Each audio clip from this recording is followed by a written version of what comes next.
Salut tout le monde, bienvenue à Finances fondamentales, le podcast d'éducation financière dans lequel je te synthétise des livres sur les finances personnelles et l'investissement boursier en 5 points clés et où je réponds aussi aux questions des personnes auditrices à l'aide de cas concrets et transparents.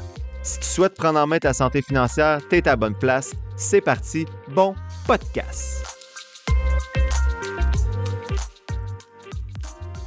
Salut tout le monde, bienvenue au 192e épisode de Finances fondamentales. Avant de commencer la réponse aux questions des personnes auditrices, je suis vraiment content de vous dire que cet épisode-là est soutenu par NordVPN. Donc, j'ai fait mes devoirs pour essayer d'envoyer le nombre d'écoutes à des commanditaires potentiels et ça a super bien fonctionné. Donc, je suis content, je vais pouvoir enlever toutes les publicités automatiques.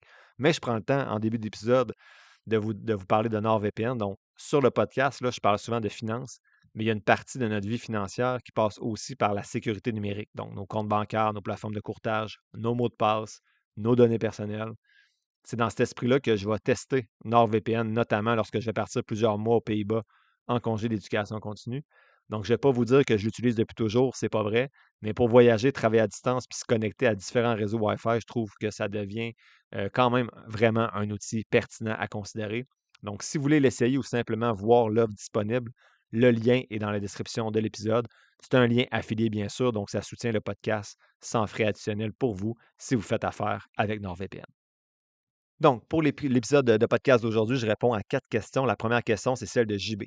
JB m'écrit: Bonjour, j'écoute votre podcast depuis quelques jours. J'en suis seulement au 11e épisode, mais c'est vraiment super intéressant. Bravo. Je vous entends régulièrement répondre à des personnes qui ont des questions. J'en ai justement une. Donc, je viens d'avoir 5 000 en bonus annuel et je me demandais ce qui était le plus judicieux de faire. On est en couple avec 2 jeunes enfants et un revenu brut annuel de 185 000 pour la famille. Je me demandais si je devais utiliser mon bonus pour rembourser ma dette sur ma marge de crédit, donc 16 000 à 5,95 ou bien la mettre sur mon REER et avoir un plus gros retour d'impôt et rembourser ma marge de crédit par la suite avec le retour, ou bien ouvrir un REE et investir ce 5 000 On dirait que je penche beaucoup plus vers rembourser ma marge de crédit, mais si je ne commence pas maintenant à investir, je ne commencerai jamais quand je voulais commencer après avoir remboursé notre marge de crédit au complet. Mes enfants ont 5 et 6 ans et n'ont pas encore de REE. Ce serait une priorité pour mes investissements. Donc, ils hésitent entre trois choses, soit investir, soit rembourser sa marge à 5,95 soit mettre ça dans le REER et utiliser le retour d'impôt plus tôt, ou ouvrir un REER. Donc, ma réponse, ce n'est pas un conseil, bien sûr, c'est une opinion. Je mettrais 2 500 par enfant. C'est 30 de rendement garanti comparé à une dette de 5,95 C'est dur à battre. Donc, la réponse est courte. La question était longue, mais j'espère que c'est assez clair, JB, pour toi. Question 2, c'est Olivier. Encore moi, je me demande, j'ai vu que Wealthsimple offre des portefeuilles gérés dynamiques 100% actions et qui mentionne un 11,9 par année sur 5 ans avec des frais de 0,5 Mon CELI qui est en exécuté en ce moment fait 6,95 par année à date cette année. Est-ce que ça reste plus avantageux de rester dans un produit comme exécuté, VQT, etc.? Merci. Là, j'ai demandé, est-ce qu'ils disent qu'ils font 11,9 dans les 5 dernières années ou c'est une projection? J'avais comme pas accès au produit, là. Il dit c'est les rendements passés. Donc, j'ai ouvert les deux images graphiques, puis j'ai dit, ben, le rendement passé 5 ans de exécuté est pas à 11,9 comme Wealthsimple, il est à 13,59. Donc, il est presque 1,5 plus élevé, 1,6, 7 presque, 1,7 plus élevé. Donc, j'ai demandé pourquoi tu compares le rendement passé 5 ans du produit Wealthsimple avec le rendement cette année de exécuté. Et même à ça, tu vas toujours trouver des produits qui vont battre exécuté depuis 5 ans. Ils gardent leur gagnant. Malheureusement, ce sont rarement ceux qui vont continuer de bien faire pendant 10 ans. Donc là, tu as le choix. Soit tu cours après les derniers gagnants des 5 dernières années, puis tu changes ton argent de FNB à chaque fois pour essayer de suivre la vague, ce qui est prouvé dans les études que tu ne vas jamais suivre la vague, finalement, tu arrives trop tard. Ou tu gardes ça simple dans exécuter, puis tu fais confiance sur le long terme que tu vas suivre l'indice. Donc, c'est à toi de voir. Mais dans ton cas, ben, pour moi, exécuter semble plus intéressant encore que le portefeuille que tu me suggères parce que c'est 1,7 de plus depuis 5 ans. Même si ça avait été 1,7 de moins, et j'aurais regardé qu'est-ce qu'il y a sur le capot, là, par exemple, avant de te répondre. Prochaine question, c'est Jessica. Donc, Jessica m'écrit: Salut, j'écoute ton podcast depuis un peu moins d'un mois et j'en suis à près de 100 épisodes. My God, 100 épisodes en un mois, dont les 28 épisodes des abonnés. Je suis complètement accro. Merci pour tes 1001 lectures. Par contre, j'ai des petites questions qui demeurent. Juste me référer à des épisodes plus loin si tu as déjà abordé ce sujet après l'épisode 73. Premièrement, est-ce que ça pourrait être logique de mettre un fonds d'urgence dans un CELI, considérant que mes comptes avantageux fiscalement sont loin d'être remplis dans un fonds comme Cash.to, par exemple? 2. Si on sépare notre portefeuille de REER ou CELI en plusieurs FNB, est-ce que le rendement composé va être moins élevé à long terme, comme les montants dans chacun de ces FNB sont moins élevés? Et 3. Finalement, si on veut transférer des fonds dans un REER de VQT vers exécuté sur Disnat, est-ce qu'il y a des frais? Merci pour tout ton travail, bonne journée, blablabla, merci. Donc, ma réponse à Jessica, je la remercie pour ses bons mots, là. Pour un fonds d'urgence dans un CELI, c'est l'idéal, en fait, si tu as de la place en masse, là, comme dans un FNB comme Cash.to ou ZMMK. Donc, tant tu as de la place dedans, tu ne vas pas payer d'impôts sur tes rendements. Donc, c'est sûr que c'est mieux, exemple, que dans un compte chèque où tu vas payer de l'argent sur les intérêts que tu fais, puis en plus, tu ne fais pas bien d'intérêt. Donc, juste t'assurer de respecter les règles lorsque tu vas être prêt de maximiser ton CELI. Pour REER et CELI, il n'y a aucune différence que tu aies des petits montants dans plusieurs FNB dans ces comptes-là ou un gros montant dans un FNB. 2 fois 500 pièces qui font 10 ça donne 100 pièces. Une fois 1000 pièces qui fait 10 ça donne 100 pièces aussi. Fait que le pourcentage, peu importe le montant, si le montant global est le même, puis que le rendement global est le même, tu vas avoir le même rendement. Et sinon, pour transférer de REER à VQT à REER exécuté, non, il n'y a pas de frais. Ça dépend des plateformes, j'imagine, mais sur Disney, à part le frais de, voyons, j'ai oublié le mot, l'écart entre le prix de vente et le prix d'achat, une coupe de scène là, par action, mais il n'y a rien de majeur, là. Fait que, tu sais, non, il n'y a pas nécessairement de frais de. C'est pas comme si tu le sortais du REER, là, puis tu payais tes impôts. Tu fais juste garder l'argent dans la coquille REER. Donc, il n'y a pas de frais. Prochaine question, c'est Amy. Salut. Simplement, j'imagine. Simplement pour te dire que j'écoute ton podcast depuis quelques mois. Je ne suis pas encore abonné à la formule payante, mais j'y pense. Je suis vraiment pas stressé, donc je pense que je me suis lancé sur Wealthsimple probablement avant d'avoir toutes les connaissances requises. Mais je me suis dit que mieux vaut épargner et investir possiblement un peu maladroitement que pas le faire du tout. Donc, je pense pas que je suis si champ gauche que ça quand même. J'ai quelques questions par contre hyper basiques. J'ai de la misère à dire ce mot-là. Et je me demandais si tu peux m'orienter vers des épisodes ou répondre rapidement, dans le sens qui ne te prend pas trop de temps pour me donner la réponse rapidement. Première question. Je vous lui dis une après l'autre. Regarde, j'ai déjà répondu, fait que je vais vous la lire, puis je vais tout de suite mettre la réponse. Donc, elle avait 4 questions. Première question. Tu parles souvent de Cash.to pour l'épargne à court terme. J'avais un peu d'argent dans Cash.to et CSAV.to, mais j'ai l'impression que je perdais de l'argent. Point d'interrogation. Je le laisse finalement dans mon compte épargne Wealthsimple qui fait 1,5 de rendement. Donc, ma réponse, c'est impossible que tu perdes de l'argent avec ces deux produits-là.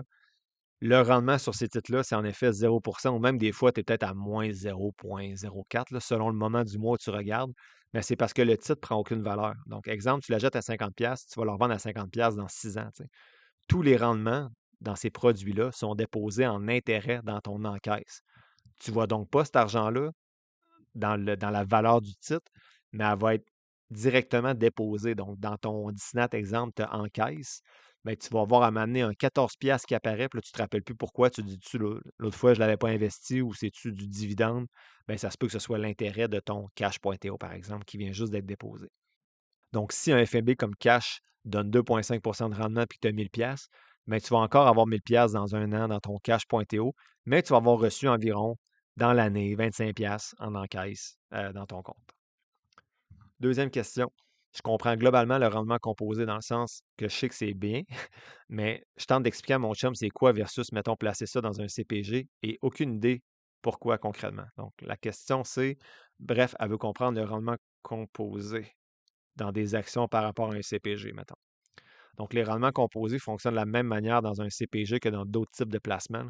C'est juste qu'un CPG offre habituellement des rendements assez pitoyables. Donc, la composition des rendements se fait beaucoup moins vite. Si tu as une obligation qui fait 5 puis un CPG qui fait 3 sur un an, donc si tu as 1000 pièces dans ton obligation, tu vas finir l'année à 1050, alors que dans ton CPG, tu vas finir à 1030.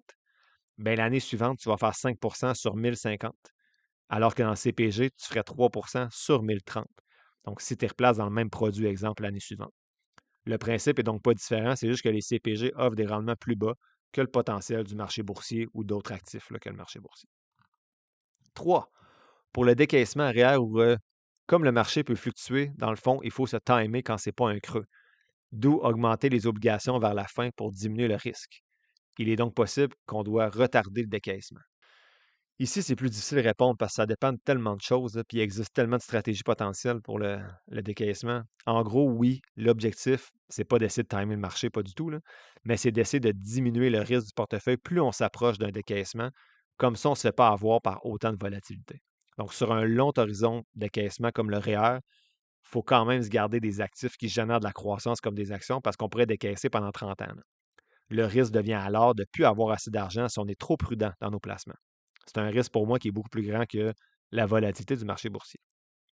Donc, il y a certaines personnes qui suggèrent de garder un profil assez ambitieux là, selon ta tolérance au risque, puis d'avoir un coussin de 2-3 ans de mauvaises années en bourse. Là, on a parlé dans l'épisode 189 là, avec la stratégie des sauts notamment. Là. À toi de voir, 184, 185, 189, là, j'aborde un peu le décaissement en retraite.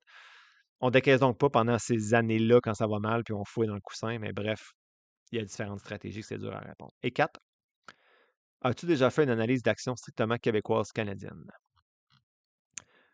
Oui, j'ai analysé Couche-Tard, mais je ne comprenais pas nécessairement sa question. Donc oui, j'ai analysé Couche-Tard, Métro, Dollarama, etc. Là, elle me disait un gros merci pour ta réponse, ton podcast qui m'ont donné la piqûre de l'épargne et de l'investissement. J'ai acheté ton livre, celui de Nicolas Bérubé, et elle investit, mais je n'ai pas encore attaqué le tien et celui de Nicolas. Elle dit, ah non, j'ai une autre question. Donc, une dernière gang.